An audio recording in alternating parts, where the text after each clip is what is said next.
কল্যাণ মন্ত্রণালয় বুঝে না, কেন সেটা মাননীয় উপদেষ্টা মন্ডলী বুঝে না?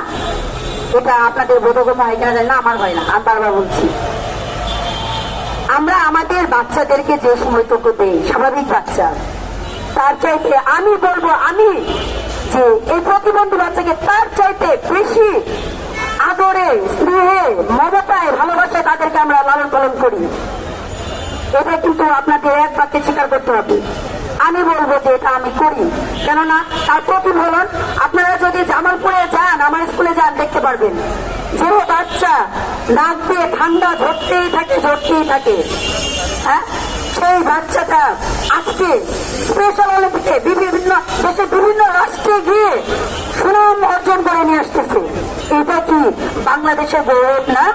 এটা কি সমাজ কল্যাণ মন্ত্রণালয় বুঝে না? আমরা তো এখানে কেউ অযৌক্তিক কাজ নিয়ে, অযৌক্তিক দাবি নিয়ে এখানে দাঁড়িয়ে নেই, আমরা যৌক্তিক দাবি নিয়ে আসছি। কেন সেটা সমাজ কল্যাণ মন্ত্রণালয় বোধগম্য হয় না? হ্যাঁ, 10 মিলে করি কাজ, হারিয়ে যেতে নাই লাজ।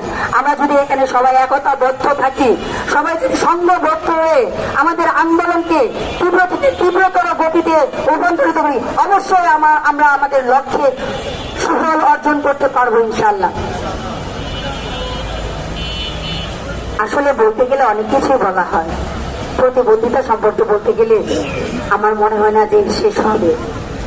এখানে আমি একাই বকবক করে গেলে তো হবে না।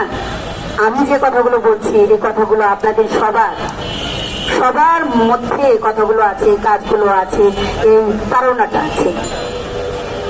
তো আমি চাই সবাই সোচালোভাবে বজ্রকণ্ঠে আওয়াজ তুলুন।